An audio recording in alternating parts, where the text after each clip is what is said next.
तो hello and welcome दोस्तों, स्वागत है एक बार फिर से आपका हमारे YouTube channel lessons by AJ classes पर। और आज के इस वीडियो में हम बात करने वाले हैं बंगाल की खाड़ी में गिरने वाली नदियों के बारे में, जो कि थंबनेल देखकर आप समझ गए होंगे कि एक शॉर्ट ट्रिक के साथ ही हम यहाँ पर बात करने वाले हैं।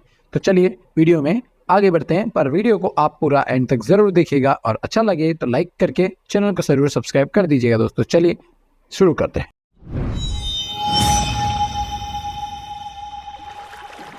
इस मैप में आप देख पा रहे होंगे कि यहाँ पर ये जो हिमालय से ऊपर जो है तिब्बत वाला एरिया, यहाँ पे सांगपो नदी है, जो कि हमारे भारत में जिसे हम ब्रह्मपुत्र के नाम से जानते हैं। तो ये नदी भी आकर यहाँ पर बंगाल की खाड़ी में गिर रही है। इधर से आपके जो है गंगा नदी जो है ये भी आपके आकर बंगाल की खाड़ी में गिर रही है। साथ में महानदी है, ये भी गिर रही है। गोदावरी आप देख पा रहे हैं और कृष्णा भी आप देख पा रहे हैं। लेकिन इनके अलावा भी कुछ नदियां हैं जो गिरती हैं बंगाल की खाड़ी में। तो चलिए दोस्तों, आज जो इस वीडियो में हम बात करेंगे वो उन्हीं नदियों के बारे में बात करेंगे जो कि हमारी ट्रिक में काम में आएंगी और बंगाल की खाड़ी की ओर जाती है। चलिए दोस्तों, तो सबसे पहले तो हम नदियों के नाम यहाँ पर देखेंगे कि नदियों के नाम कौन कौन से हैं, कौन कौन सी नदियां हैं जिनको हमें पढ़ना है आज। तो पहले ही जो आती है हमारी ट्रिक, उसे हम देखेंगे कि इस ट्रिक के माध्यम से हमको पता चल रहा है कि यहाँ पर गंगा लिखा हुआ है, फिर लिखा हुआ है कि फिर गोद में बहुत कृपा पाई गई। तो हमें क्या करना है, ये गंगा की गोद में बहुत कृपा पाई गई में 8 शब्द आप देख पा रहे होंगे कि ऐसे करके ये 1, ये 2, ये 3, ऐसे करके टोटल हमारे पास 8 है। तो हम इन एक एक शब्दों से एक एक नदी को पढ़ेंगे। तो गंगा से तो आपको दिख ही रहा है, पहला ही जो है गंगा से गंगा नदी हम एक्सेप्ट करेंगे यहाँ पर। उसके बाद दूसरी जो है की से हम बोलेंगे कावेरी नदी। ठीक है दोस्तों, याद रखिएगा, 2-3 बार दोहराएंगे, जल्दी याद हो जाएगा। गोद से हो जाएगा हमारा गोदावरी नदी। उसके बाद में से हम महानदी के बारे में बात करेंगे। फिर बहुत यानी ब्रह्मपुत्र नदी के बारे में बात करेंगे। फिर कृपा यानी कि कृष्णा नदी हो जाएगी। पाई ये एक पेन्नार नदी है जिसका पेन्ना नाम भी मिलेगा आपको कहीं कहीं पर। तो पाई से पेन्नार नदी पढ़ेंगे। और गई जो है बेगई कह सकते हैं, वैगई भी इसका नाम मिलता है कहीं कहीं पर। तो इस नदी के बारे में हम पढ़ेंगे। अब इन सभी नदियों के बारे में आज थोड़ा सा हम सामान्य जानकारी भी देखेंगे। वैसे तो इतना बड़ा टॉपिक है कि पीएचडी कर लो आप, इतने बड़े टॉपिक है नदियों के ऊपर, आप पीएचडी कर सकते हैं एक एक नदी के ऊपर। लेकिन फिर भी हम केवल यहाँ पर जनरल जितना हमें जरूरी है उतना सा यहाँ पर पढ़ेंगे और वीडियो में ज़्यादा देर ना हो इसलिए आगे बढ़ें। ठीक है दोस्तों, तो चलिए सबसे पहले बात करते हैं गंगा नदी के बारे में। तो गंगा नदी का जो उद्गम है, उद्गम कहाँ पर होता है, कहाँ से ये नदी निकलती है, तो इसके लिए हमें जानना होगा कि गंगोत्री ग्लेशियर जो है हिमालय में, वहां से ये निकलती है। गंगोत्री ग्लेशियर हमारा हिमालय में ही पड़ता है, वहां से ये नदी निकलती है। ठीक है दोस्तों, और इसकी लंबाई यदि मानी जाए तो 25 आप देख पा रहे होंगे 2525 किलोमीटर मानी गई है। हालांकि इसमें कम ज़्यादा आपको देखने के लिए मिलेगा कई किताबों में, तो आपको थोड़ा सा ध्यान रखना है कि जो सामान्यतः जानकारी हमें प्राप्त होती है उसी को हम मानेंगे। ठीक है दोस्तों, तो गंगोत्री ग्लेशियर से निकलती है, 25 इसकी लंबाई है किलोमीटर में। आगे देखते हैं। और ये नदी जो है भारत की सबसे पवित्र नदी मानी जाती है। ठीक है दोस्तों, याद रखिएगा सबसे पवित्र नदी है। और बांग्लादेश में इसी नदी को किस नाम से जाना जाता है, पद्मा के नाम से जाना जाता है। और यह ब्रह्मपुत्र मेघना नदी, ब्रह्मपुत्र और मेघना दो नदी हैं, उनके साथ मिलकर क्या करती है, सुंदरवन डेल्टा का निर्माण करती है। ये बहुत इंपॉर्टेंट है, याद रखिएगा। सुंदरवन डेल्टा का निर्माण कौन करता है, गंगा, ब्रह्मपुत्र और मेघना नदी, 3 नदियों से मिलकर होता है। और अंततः कहाँ चली जाती है, बंगाल की खाड़ी में गिरती है। ठीक है दोस्तों, चलिए आगे बढ़ते हैं। आगे आती है हमारे पास कावेरी नदी। और कावेरी नदी का उद्गम कहाँ से है, ब्रह्मगिरी पर्वत। ठीक है दोस्तों, ब्रह्मगिरी पर्वत से इसका उदय होता है। ये भी हमारे पश्चिमी घाट में ही है। और 760 किलोमीटर जो है इसकी लंबाई मानी गई है, एक अनुमानित लंबाई यही है। ठीक है दोस्तों, और ये नदी कहाँ पर बहती है, कर्नाटक और तमिलनाडु के मध्य में बहती है। और इस नदी के जल को लेकर दोनों राज्यों में क्या है, विवाद है, जिसे हम किस नाम से जानते हैं, कावेरी जल विवाद के नाम से इसे जानते हैं। अब प्राचीन तमिल साहित्य में इस नदी को पोन्नी भी कहा गया है। कहाँ कहा गया है, तमिल साहित्य में। याद रखिएगा कि कावेरी नदी का यदि नाम पूछा जाए पोन्नी साहित्य में तो पोन्नी नाम मिलेगा आपको। ठीक है, तमिल साहित्य में। चले आगे बढ़ते हैं। उसके बाद हमारे पास आती है गोदावरी नदी। तीसरी नदी हमारी कौन सी है, गोदावरी नदी। और इसका उद्गम जो है त्रयंबक पहाड़ी से माना जाता है। ठीक है दोस्तों, त्रयंबक पहाड़ी महाराष्ट्र में जो है वहां से इसका उद्गम माना जाता है। और लंबाई जो है 1465 किलोमीटर है इसकी लंबाई, जो है इसकी 1465 किलोमीटर है। और उसके बाद थोड़ी सी इसके बारे में जाने तो देखिए दोस्तों, यहाँ पर एक लाइन दी गई है, इसे दक्षिण गंगा भी कहते हैं। अब ये थोड़ा सा इंपॉर्टेंट है आपके लिए कि इसे क्या कहते हैं, दक्षिण गंगा कहते हैं। और एक और है जिसे दक्षिण भारत की गंगा कहते हैं, ये आप मुझे कमेंट में बताएंगे कि दक्षिण भारत की गंगा किस नदी को कहते हैं। ठीक है दोस्तों, कमेंट कीजिएगा। और ये भारत की प्रायद्वीपीय नदियों में से दूसरी सबसे बड़ी नदी है।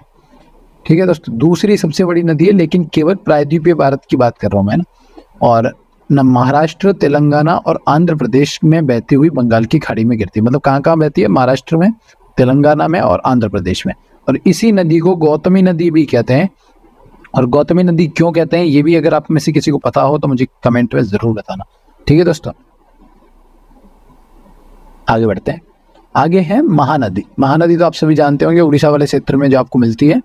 तो इसका जो उद्गम है वो कहाँ से होता है, देखिए रायपुर के समीप सिहावा जो पर्वत है, यानी पर्वत श्रेणी है वहां पे एक पूरा सिहावा के नाम से, उस पर्वत श्रेणी से ये निकलती है। और रायपुर आपका जो छत्तीसगढ़ में है ही। ठीक है, 885 किलोमीटर इसकी लंबाई मानी गई है। और इसके बारे में यदि ज़्यादा डिटेल देखें तो है, इस नदी के कई प्राचीन नाम भी हैं, जैसे चित्रोत्पला, महानंदा, नीलोत्पला इत्यादि। ठीक है दोस्तों, ये इसके नाम है। और ये नदी उड़ीसा और मध्य प्रदेश की सीमा बनाती है। बहुत इंपॉर्टेंट चीज़ है, उड़ीसा और मध्य प्रदेश की सीमा बनाती है दोस्तों, वेरी इंपॉर्टेंट। इस नदी का प्रवाह दक्षिण से उत्तर की ओर है। अब ये देखिए दक्षिण कहाँ होता है मैप में, अगर मैं बताऊं मैप में तो दक्षिण किधर होगा, साउथ नीचे, और जो नॉर्थ है आपका वो ऊपर की तरफ होता है। तो ये नदी किस तरफ बहती है, नीचे से ऊपर की ओर बहती है। मैप में नीचे से ऊपर की ओर जाती है, ये ध्यान रखिएगा। और हीराकुंड बांध भी आपका इसी पे बना हुआ है, सबसे इंपॉर्टेंट चीज है। हीराकुंड बांध कौन सी नदी पे बना हुआ है, तो वो ये आ जाएगा आपका आंसर, महानदी पे बना हुआ है। आगे आती है आपकी ब्रह्मपुत्र नदी, जो कि ब्रह्मपुत्र नदी एक इंटरनेशनल है, आपको पता है कि कई देशों में बहती है।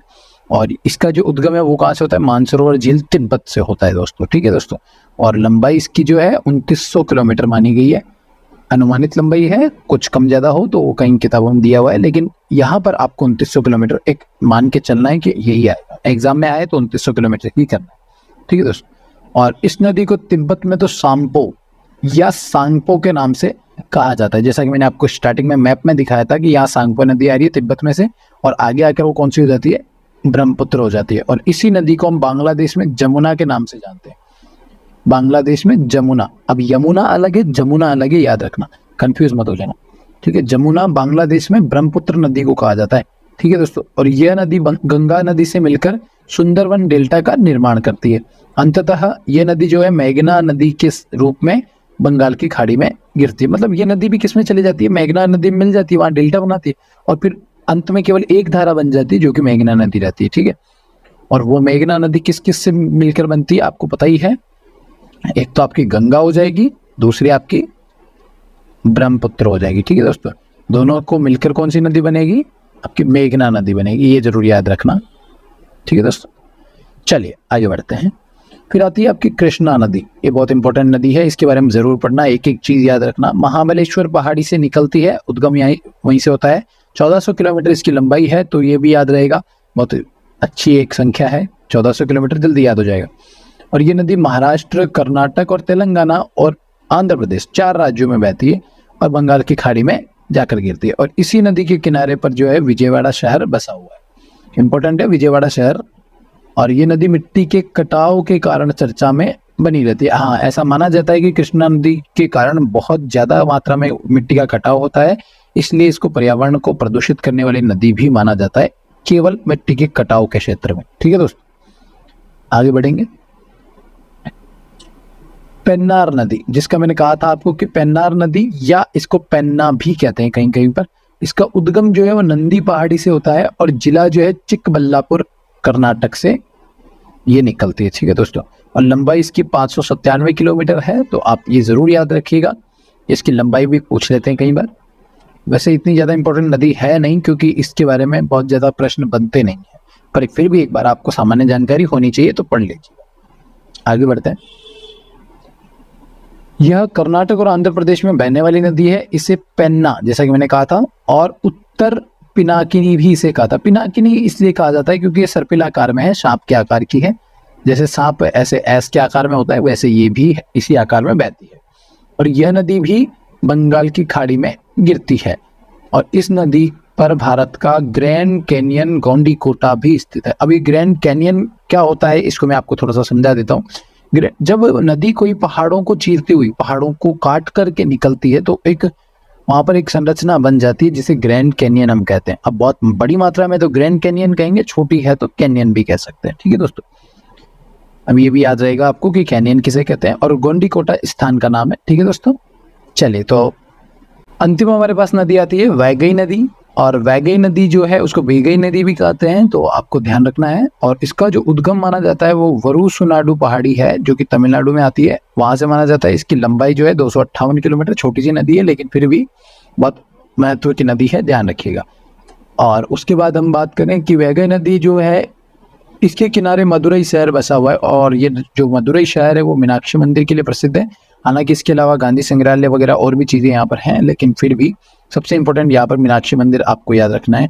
इसके लिए मदुरई शहर प्रसिद्ध है। और मदुरई शहर किस नदी के किनारे बसा हुआ है? वैगई नदी के किनारे या वैगई नदी के किनारे बसा हुआ है। ये बहुत इंपॉर्टेंट चीज है, आपको याद रखना है, इसलिए इस नदी को मैंने यहाँ पर जोड़ा है दोस्तों।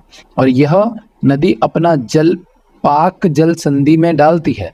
पाक जल संधि जो होती है उस नदी जल संधि में ही अपना जल डालती है और अंततः कहाँ चली जाती है? फिर बंगाल की खाड़ी में मिल जाती है। मतलब पाक जल संधि भी वैसे बंगाल की खाड़ी में ही मिलती है, तो आपको थोड़ा ध्यान रखना है कि उसके माध्यम से बंगाल की खाड़ी में जाती है, सीधे नहीं जाती। ठीक है दोस्तों, और जैसा कि लिखा हुआ है, लाइक करना दोस्तों, शेयर कर देना और सब्सक्राइब भी कर देना। ये आपके ऊपर है कि अगर आपको वीडियो अच्छी लगी हो तो लाइक कीजिए, और इम्पोर्टेंट चीजें लगे, अगर दोस्तों के साथ शेयर करने लायक लगे तो दोस्तों को शेयर कीजिए दोस्तों, और चैनल को सब्सक्राइब कर लीजिए। फैमिली में भी सभी को सब्सक्राइब करवाइए ताकि उनको भी चैनल पर अच्छे वीडियो मिलते रहें।